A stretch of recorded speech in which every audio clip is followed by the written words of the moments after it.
Africa is a noisy place to be when it comes to news, sometimes good, sometimes bad. In the studio now, the MD, in Johannesburg that is, the MD of Thomson Reuters, that's Sneha Shah. Sneha, what's on the top of your list today? What was in your inbox this morning?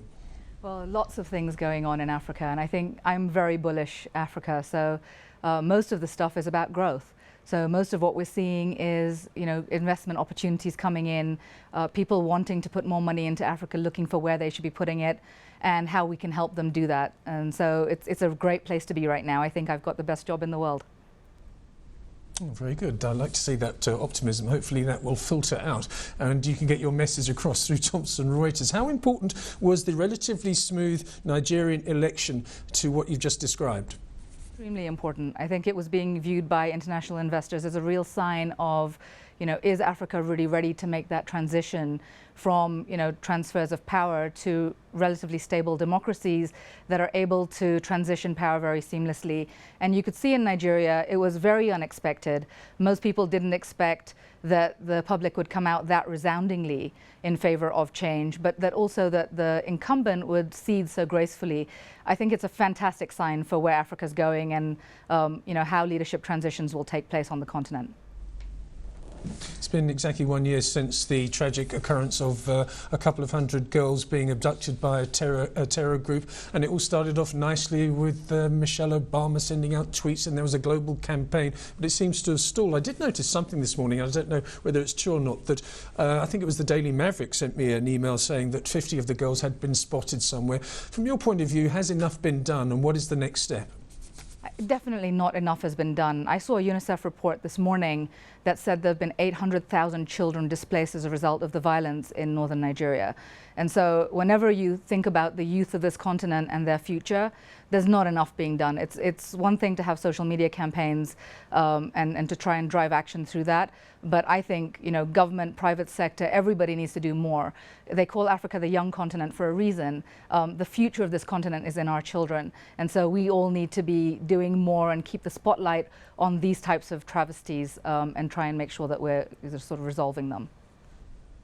Yes, of course, Boko Haram is one thing, Al-Shabaab, its affiliate, is another thing, and the extraordinary scenes we saw barely a week ago now at Garissa, the university, which even someone who looks at the news hours and hours every day, even I was taken aback by the audacity and brutality of that one. Yeah, absolutely. And being Kenyan, that one really struck home for me in a very deep way. I think, we need to get past these challenges. None of these challenges are Africa-only challenges. Terrorism is a global challenge that we all need to face.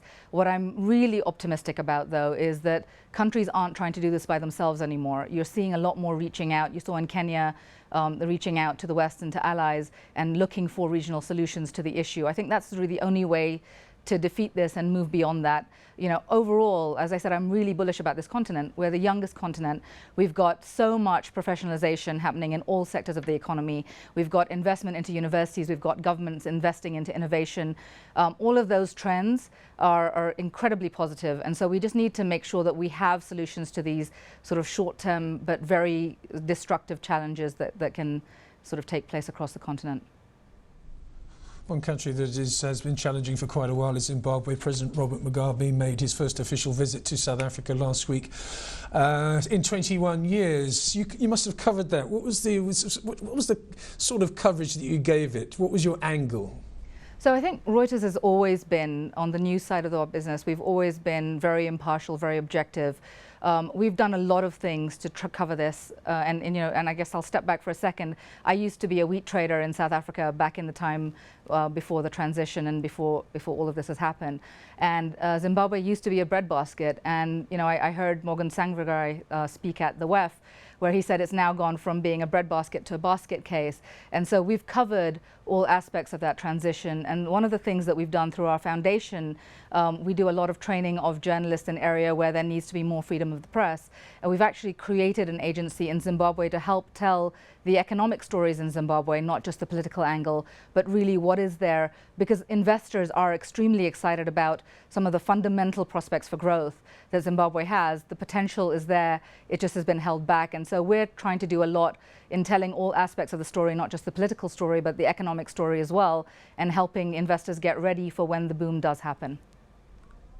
Yes, the boom will happen, of course, because it's still got a very well-educated population. It's blessed with natural resources. It's really, well, we know exactly what's got to happen. Let's come right back to home now as we close this discussion now. Let's talk about South Africa, because South Africa also has a lot of potential, and a lot of that potential has been unlocked, but there's a lot more to be unlocked. Absolutely. So, if you look at what South Africa has in terms of, the rest of the continent, the infrastructure here is incredible.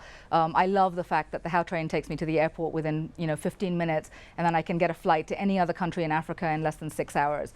It's just fantastic. I think the the ability for, South Africa to attract overseas, nationals and overseas companies who want to come and invest and use this as a base for the rest of Africa is still very high. To your point earlier in the immigration discussion, though, there are some challenges. The power challenge has to be sorted out. The immigration challenge has to be sorted out. And I think that is a question of leadership. And I think collectively, it's not just a government leadership, it's private and public sector working together to solve these issues. It isn't in the hands of any one person or any one party. It really is a collective challenge that we need to address together, because we've got everything it takes to be successful, and it's very much in our hands to take that potential and make it a reality. Sneha, thanks so much for coming in this lunchtime. That's Sneha Shah, who's the MD of Thomson Reuters.